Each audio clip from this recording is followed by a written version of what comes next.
Vegeta. The name alone carries so much weight, even here in the real world. Pride, Prince, Powerful, Pink shirt? One of these is definitely different from the others, but it's surprisingly important. As I slightly discussed in my Vegeta Becomes God of Destruction video, Vegeta has a very rich character arc that complements the relatively good development that he has. As a quick reminder, or as a piece of knowledge for those of you who don't know, character development does not require change. It is just the use of plot to explain a character's personality and actions. A character arc is the way a person changes. It is the character from point A to point B. And unlike some Dragon Ball characters, Vegeta gets both of these. And today, I'd like to talk about Vegeta's arc and development in order to explain why he is who he is now. So without a further ado, let's begin. This would be impossible without going over some of Vegeta's history. Since this will be handled in the order it occurred, it should be easy to follow. Vegeta was born on planet Vegeta as the Prince of all Saiyans. He was a natural genius and is assumed to have needed very little combat training. From the day he was born, he was constantly praised as an elite, the pinnacle of Saiyan strength, so training probably just seemed unnecessary at the time. The earliest canon scene of Vegeta is of him as a child in the throne room during a visit from Beerus. Vegeta watched as his father was made the footrest of the God of Destruction, and this angered Vegeta, but he was helpless to stop what was happening. This was Vegeta's first taste of defeat.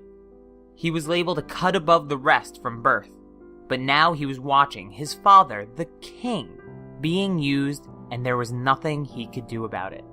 Vegeta's story follows a similar tone later in his life.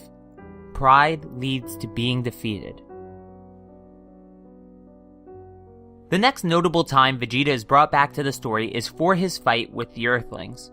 Of course, we do see him before that when Raditz dies, but the only thing showing his character was the fact that he didn't care about the death of Raditz.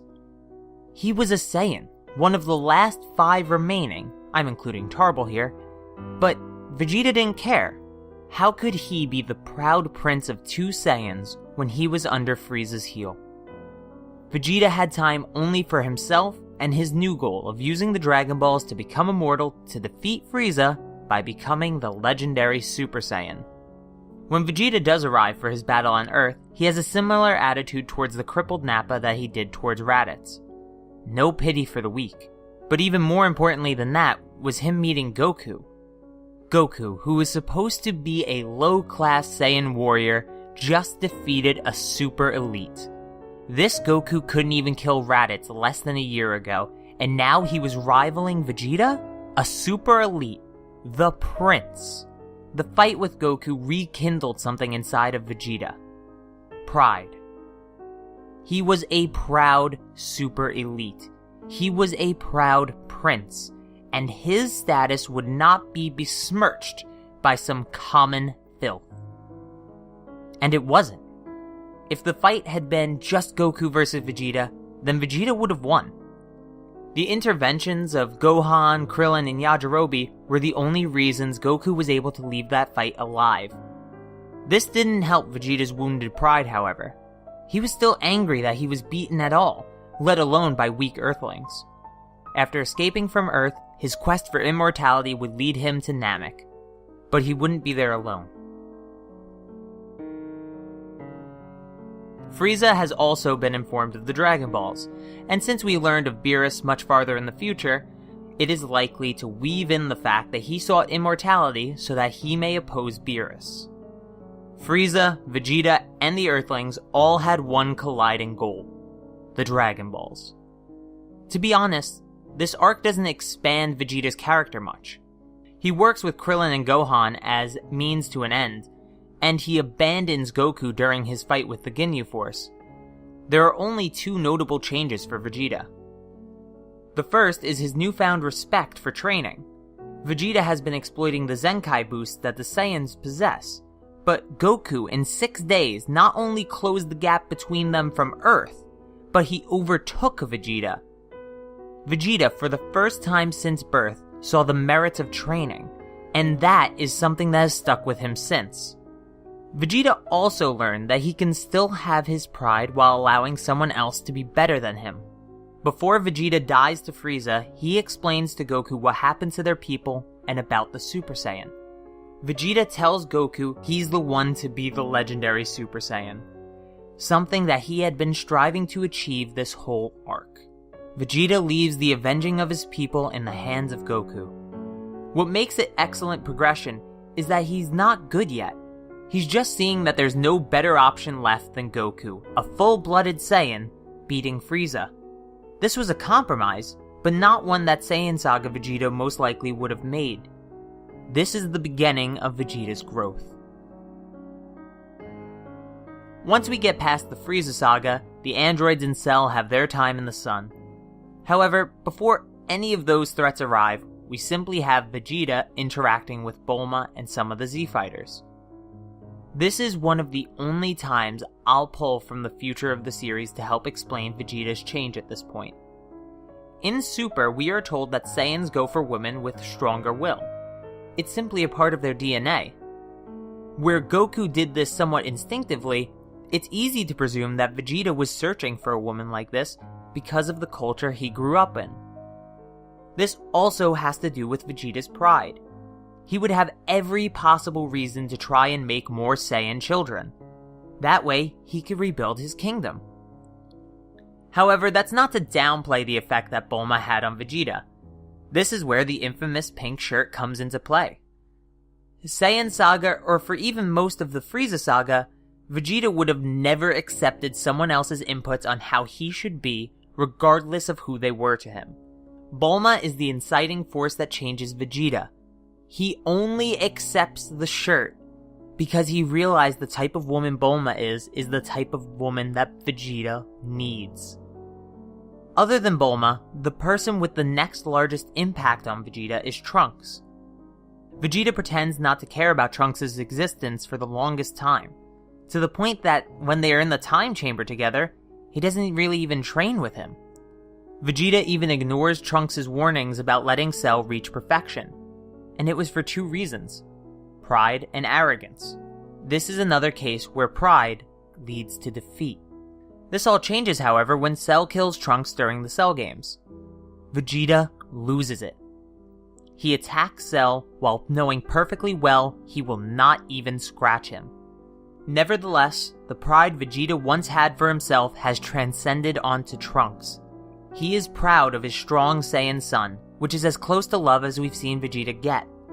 This is the biggest step forward for Vegeta. But his arc is not so smooth, and it definitely has some bumps. After the Cell Saga, there is a 7-year time skip, in which Vegeta continues to live with Bulma and Trunks, and even allows Trunks to train with him in the Gravity Room. This change to being slightly more family-oriented was caused by two major changes in Vegeta's life. First, Goku is dead, and Vegeta has no one left that he feels he needs to surpass. His pride requires him to be a pure-blooded Saiyan, so Gohan won't cut it as a rival. The second was the departure of future Trunks. The impact future Trunks had on Vegeta was immense and slowly built up, as we discussed earlier. The death of future Trunks ultimately showed Vegeta how much he cares for his family, so his lifestyle change was a direct response to finding these emotions. However, Vegeta couldn't be on the road to complete good if one of the two changes in his life were reversed. Of course, we know which one that was. Goku returned from the afterlife for the 25th Tenkaichi Budokai. A chance for Vegeta to finally get his rematch with Goku was just the change required for Vegeta to revert back. I'll let you know right now, the change wasn't caused directly by Goku coming back. If Vegeta got this rematch and there was no interruptions, this probably would have actually sealed off that desire. But that's not what happened. This change wasn't instantaneous, but having something he wanted taken away from him for 7 years, only to be put back in front of him, was enough to push Vegeta's character back a little. Proud and arrogant. This Vegeta is more like the Cell Saga Vegeta. Not evil by any means, but definitely looking to prove himself against anyone he deems worthy. This is a slight regression overall, but hints at what the bigger regression will be. Majin Vegeta. After being denied his rematch with Goku due to the threat of Majin Buu, Vegeta strikes a deal with Babidi. He will work with Babidi so that he can be unrestrained and as strong as possible. This Vegeta is evil. He kills innocents with a smile. He does what he wants to get what he wants. This is Saiyan/Frieza Saga Vegeta. A regression that brought him all the way back to stage 1 of his arc. Though you can say he only regressed to early Frieza Saga instead. Regardless, it's definitely a huge regression. A lot of people write this sudden character shift off as Vegeta being Vegeta, but it's really caused by Goku's sudden return to life, as I hinted earlier. Babidi probed Vegeta's mind for what he truly desired most, and whispered him promises of receiving that which he longed for. Vegeta gave in to Babidi and regressed as a character because of a stimuli that was present during his past returning. This is a very similar case to drug addicts.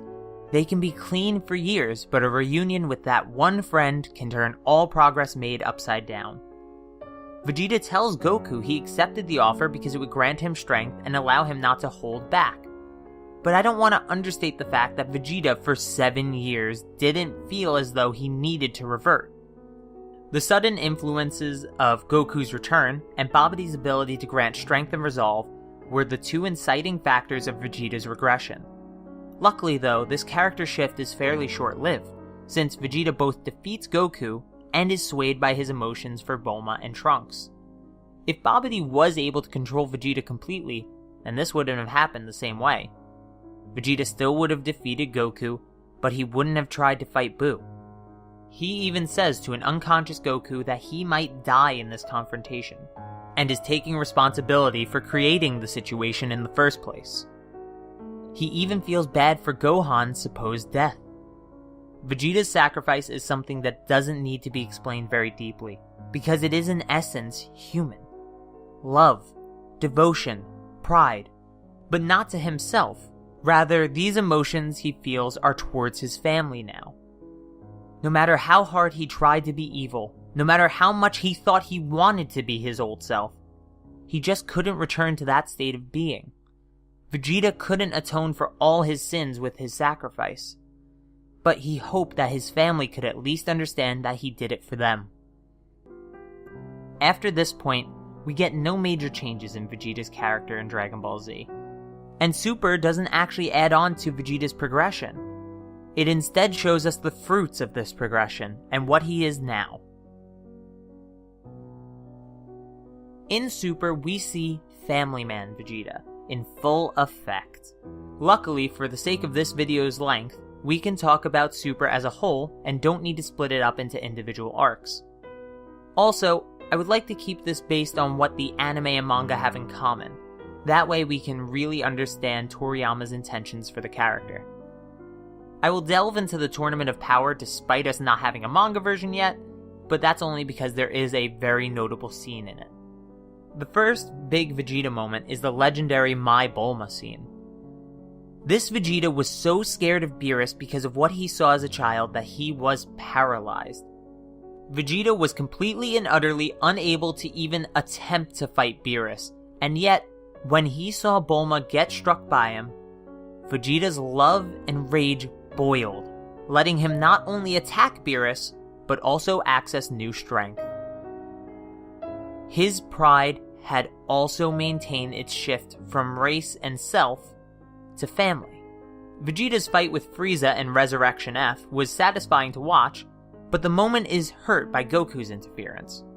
This doesn't affect Vegeta in any substantial way as far as I can see, though I do think he got some of his bottled up emotions released during that encounter. The Universe 6 tournament gives us the introduction of the Universe 6 Saiyans, and very importantly, Vegeta meets Kaba. Kaba is really important for Vegeta. In a sense, Kaba is much like Tarbell, and is probably around to take that role. When they clashed in the tournament, we get to see how Vegeta is happy that Cabba is fairly strong. And despite the fact that he can beat him right away, he doesn't. This is a true showing of how far his character has changed since the Saiyan saga, where any Saiyan weaker than him was pretty irrelevant and didn't deserve to exist in his world. Once he realizes that Cabba can't become a Super Saiyan, he instantly changes from opponent to teacher. He uses a sly tactic of pretending to be his former self to make sure that Cabba doesn't realize he's being taught. When Vegeta finally finishes off the fight by showing Cabba Super Saiyan Blue, he doesn't tell Cabba he's weak or he'll never be as strong as him. He tells him to strive to become stronger than him and to never forget his Saiyan pride. This is where we see the balance Vegeta has achieved with pride and family, and what results from it: pride in others and love for his family. These are the two main concepts of modern Vegeta. The next impactful moment is when Vegeta tells Goku Black he miscalculated. This is the first time that Vegeta truly shows Goku the respect that he has earned after knowing each other for all these years. He tells Black that the strength of Goku wasn't a birthright, it was hard-earned. Goku Black didn't know the intricacies of what made Goku Goku, the amount of effort that went into making Goku godly. He could never know. He could never be Goku. Respect for Goku is something that Vegeta rarely shows, but when he does, it's almost always because someone has disrespected the Saiyan Prince's greatest rival. Again, we see pride for others shine from Vegeta. Finally, we have possibly the biggest moment in Dragon Ball Super thus far for Vegeta's character, and that is the birth of Bra. Bra is the culmination of everything Vegeta's character has been made out to be. Despite Vegeta wanting to give Bra a proud Saiyan name, he instead gives into his wife's choice when he sees how Bra reacts to it. The prince's pride for his race can be put aside for his family, and so the balance can remain. That truly is Vegeta. He is not only his pride, as so many people like to boil him down to, but he's also his love. Vegeta has pride and love for himself, but he balances it out with pride and love for others. This deep-rooted emotional connection for other people is what, in the end, turned Vegeta from a mass-murdering, planet-hopping warrior to a proud family man that loves to get stronger. This is Vegeta. What do you guys think? Leave your opinions and counterpoints in the comments down below, and subscribe if you want more Dragon Ball videos. But for now, video outro!